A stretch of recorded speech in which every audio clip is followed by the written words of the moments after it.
chama Marilu Cabanhas. Bom dia, Marilu. Oi, Glauco, bom dia a todos e todas e todos que acompanham aqui o Jornal Brasil Atual. Vamos falar aqui sobre direitos humanos. A comissão organizadora do 43º Prêmio Jornalístico Vladimir Herzog de Anistia e Direitos Humanos anuncia os nomes das pessoas homenageadas desta edição. A cada edição, o prêmio homenageia personalidades profissionais com atuação destacada nas causas relevantes da democracia, da justiça social e dos direitos humanos. Só para vocês terem uma ideia, nessas últimas 4 décadas foram homenageados figuras como Audálio Dantas, Alberto Dines, Perseu Abramo, aquele que foi o criador do prêmio, a Sandra Passarinho, Rubens Paiva, Cláudio Abramo, Tim Lopes, Patrícia Campos Melo, Glenn Greenwald, Luiz Gama, Sueli Carneiro e Laerte. A gente vai falar sobre esse assunto com Juliano Galli, ele que é jornalista, pesquisador de comunicação e coordenador da área de jornalismo e liberdade de expressão do Instituto Vladimir Herzog. Olá, Juliano, bom dia, seja bem-vindo. Bom dia, Marilu. Bom dia a você e a todos os ouvintes da Rádio Brasil Atual. Bom, antes da gente divulgar os nomes, vamos fazer um certo suspense aqui, Juliano. Vamos falar um pouquinho sobre a história do prêmio Vladimir Herzog, por que ele foi criado. Conta para as pessoas que ainda não sabem, né? Vamos lá. Vamos lá. O Prêmio Vladimir Herzog, esse ano ele está na sua 43ª edição, o prêmio mais tradicional da imprensa brasileira, o mais respeitado, e ele surgiu justamente como uma forma de reconhecer as produções jornalísticas que desde 1976, né, logo depois do assassinato do Vlado, as produções passaram a se dedicar a reconhecer os direitos humanos, a promover a cidadania. Então, lá desde 1976, ano a ano, é um prêmio que tem esse compromisso mesmo com a imprensa brasileira, né? De honrar, de premiar aqueles trabalhos que exercem esse papel, que é um papel do jornalismo dentro da sociedade democrática. Então, é uma tarefa árdua organizar um prêmio desse, que passou aí durante alguns anos da ditadura militar, passou por períodos diferentes da história do Brasil, mas que há 43 edições sobrevive e cumpre o seu papel de reconhecer o trabalho de jornalistas, de artistas do traço, de fotógrafos que dedicam o seu trabalho, que dedicam o seu fazer profissional justamente à promoção da cidadania e à defesa dos direitos humanos por meio do jornalismo. Exato, você falou que esse prêmio atravessou aí período, né, da ditadura militar. Agora, hoje, a gente está vivendo um governo, né, que tem, assim, feito retrocessos praticamente em todas as áreas, né? A gente pode dizer assim, qual que é a importância do prêmio hoje para o jornalismo, para a comunicação no Brasil, em tempos de fake news, em tempos de tanto retrocesso, Juliana? Acho que a gente vive um período no Brasil que o jornalismo ele nunca foi tão atacado, né? E a forma com que o jornalismo está sendo atacado, está sendo ameaçado, inclusive por governantes, por agentes de Estado, agentes do poder, nos deixam de fato muito preocupados. Assim. É muito raro, ultimamente, a gente passar uma semana inteira sem que o presidente ou algum representante do seu governo venha a público para atacar pessoalmente algum jornalista, para difamar algum veículo de imprensa. Então é um momento bastante preocupante, assim, principalmente quando a gente leva em consideração que a imprensa, mais do que uma atividade profissional, é um pilar do regime democrático. Então não é exagero nenhum dizer que um ataque à imprensa, a um jornalista, a um comunicador, é um ataque à democracia. Então acho que organizar um prêmio desse, manter a realização de um prêmio desse nesse ano, é uma forma de se opor a esse discurso, de se opor a essa realidade que coloca o jornalismo como inimigo da sociedade. Pelo contrário, o jornalismo ele é um aliado da sociedade para que a sociedade possa exercer o seu papel de fiscalizar os governos, de fiscalizar o trabalho dos governantes e assim exercer uma relação mais bem sucedida com a democracia, né? Com o dia a dia do nosso regime político, do nosso regime social. Então, acho que o Prêmio Vladimir Herzog ele tem naturalmente, nas suas 43 edições, esse caráter de reconhecer as produções jornalísticas que se dedicam à promoção da cidadania, mas especificamente nesse ano, ele é uma forma de resistência e de oposição a esse discurso que tenta colocar o jornalismo como inimigo da sociedade, como agente de desinformação, quando na verdade é exatamente o contrário.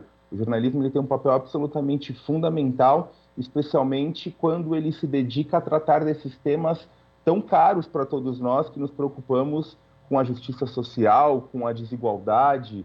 Então, acho que nesse ano, dadas as condições e dada essa realidade de ataques permanentes, de ameaças crescentes a jornalistas e comunicadores em todo o Brasil, a realização do prêmio é também uma forma de resistência e de oposição a esse discurso.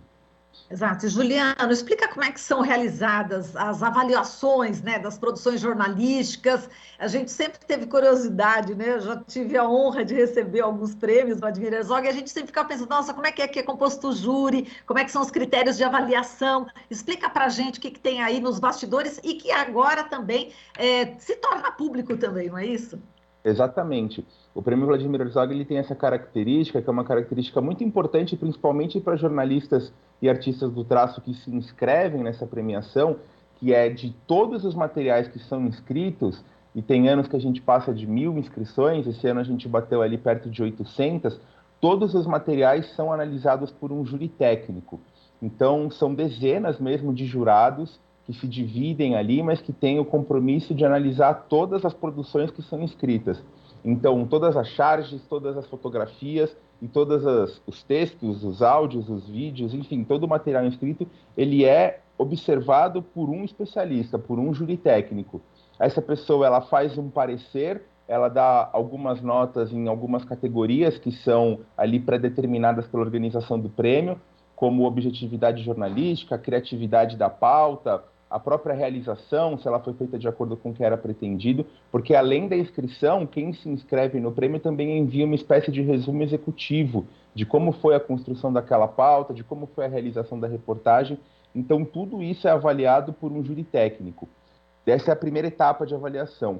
Na segunda etapa, esse júri técnico reunido, ele determina 3 finalistas para cada categoria.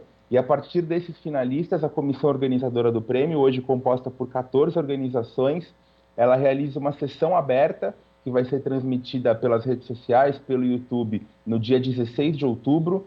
Então, uma sessão aberta é o momento em que são escolhidos os vencedores. Então, essa é uma característica muito importante do prêmio, de que todo esse processo é feito de forma muito transparente, de forma muito cuidadosa, e especialmente a escolha dos vencedores, ela é 100% aberta. Então é uma reunião mesmo de trabalho da comissão organizadora que debate as produções, que faz críticas, faz elogios, e todo mundo pode acompanhar esse momento, assim, de por que aquela reportagem vai ser escolhida vencedora, por que aquela outra vai receber uma menção honrosa. Então é tudo muito transparente, muito aberto, o que é uma característica bem legal desse prêmio também. Eu vou dizer aqui as instituições, já que você tocou no assunto, né, em relação justamente à comissão organizadora, tem aqui a Associação Brasileira de Imprensa, ABI, a Federação Nacional dos Jornalistas, FENAGE, Sindicato dos Jornalistas Profissionais no Estado de São Paulo, a Associação Brasileira de Jornalismo Investigativo, a ABRAGE, a Sociedade Brasileira dos Estudos Interdisciplinares da Comunicação, Intercom, Escola de Comunicações e Artes da Universidade de São Paulo, ECA-USP, Ouvidoria da Polícia do Estado de São Paulo, Comissão Justiça e Paz da Arquidiocese de São Paulo, Federal da Ordem dos Advogados do Brasil, OAB Nacional, Ordem dos Advogados do Brasil, Seção São Paulo, Periferia em Movimento e Instituto Vladimir Herzog. São instituições assim, super respeitadas, né? Então, quer dizer, dá um peso em relação a esse prêmio, não é isso? É importante a gente saber quais são essas instituições, né, Juliano? É um time de peso, né, Marilu? Só tem organização importante. E acho que é justamente isso que você falou, assim, isso de certa forma é o que garante a credibilidade desse projeto, né? Porque é muito complexo organizar esse tipo de premiação, ainda mais voltadas ao jornalismo.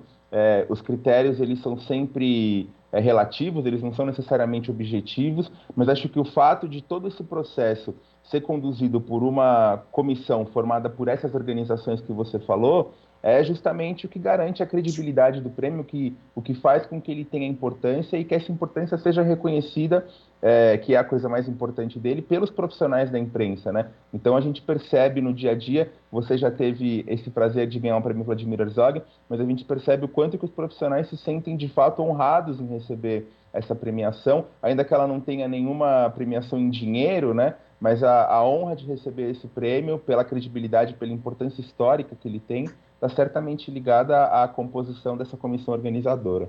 É exatamente, não é o valor financeiro, o valor humano, né? Enfim, esse Exatamente. valor, né, enfim, de estar podendo levar aí a voz em relação às pessoas que estão sendo, né, desrespeitadas em relação aos direitos humanos. Mas, Juliano, chegou a hora, né? Vamos falar agora as pessoas que serão homenageadas nessa edição e por que esses nomes foram escolhidos, a importância deles para a luta dos direitos humanos e também da democracia. Vamos lá. Os homenageados desse ano, então, são o fotógrafo Alex Silveira, a jornalista Neuza Maria Pereira, e em memória a gente tem outras duas pessoas, Abdias do Nascimento e José Marques de Mello. Eu vou falar rapidinho de cada um. O Alex Silveira é um fotógrafo que em 2000, numa manifestação em São Paulo, ele foi atingido por uma bala de borracha disparada pela polícia militar e perdeu a visão. E ele se tornou um símbolo da luta de profissionais que, assim como ele, passaram por situações parecidas. E só agora, em 2021, que o STF foi reverter uma decisão do Tribunal de Justiça de São Paulo, porque o TJ de São Paulo, em 2014, tinha determinado que o Alex era o responsável pelo próprio ferimento, porque ele tinha se colocado numa situação perigosa. O que é uma decisão, obviamente, absurda, que só foi revertida agora pelo STF, nesse ano, 2021. Então, a premiação ao Alex é muito uma forma de reconhecer o trabalho dele, claro, mas também a luta dele e de profissionais que passaram por situações muito parecidas e ainda enfrentam uma batalha na justiça para ter essa situação reconhecida, para que eles não sejam considerados culpados do próprio ferimento que eles sofreram. A Neuza Maria Pereira é uma jornalista importantíssima na história do Brasil e é uma das pioneiras do movimento feminista negro aqui no país. Ela é uma das fundadoras do Movimento Negro Unificado, naquele ato histórico nas escadarias do Teatro Municipal, mas ela também teve um trabalho importantíssimo durante a ditadura num jornal chamado Versus, que foi capaz de trazer outras mulheres negras para o jornalismo brasileiro. E até hoje ela atua. Ela tem uma editora chamada Abayomi, que produz jornais comunitários voltados especificamente para meninas negras em comunidades periféricas da cidade de São Paulo.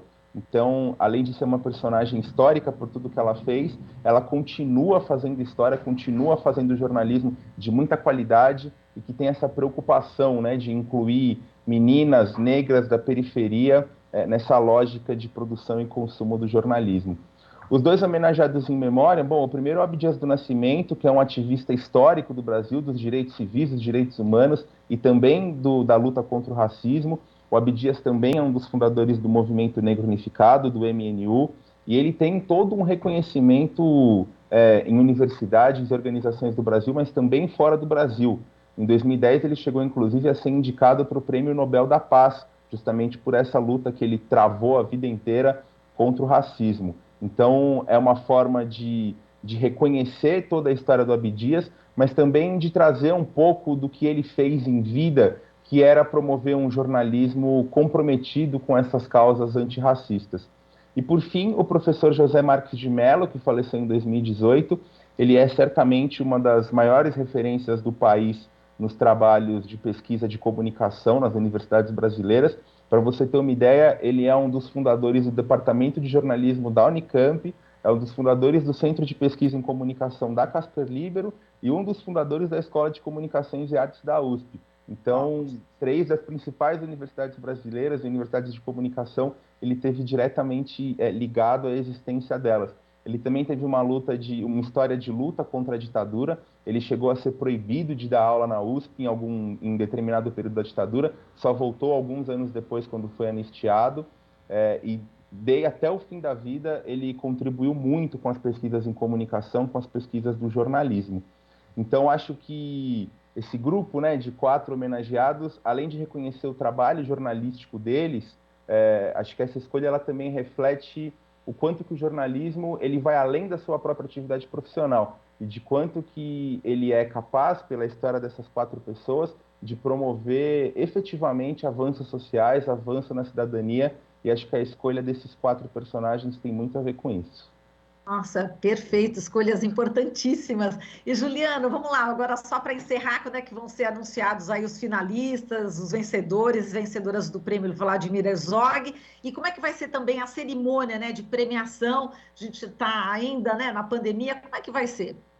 Vamos lá, a cerimônia vai ser no dia 25 de outubro, em ambiente virtual ainda esse ano, né? É o segundo ano que a gente tem que fazer essa cerimônia à distância por conta da pandemia. No dia anterior, no dia 24 de outubro, a gente tem a roda de conversa, que é um momento em que os vencedores eles se reúnem para contar justamente os bastidores das reportagens vencedoras, quais foram os desafios, que dificuldades eles enfrentaram na realização das reportagens.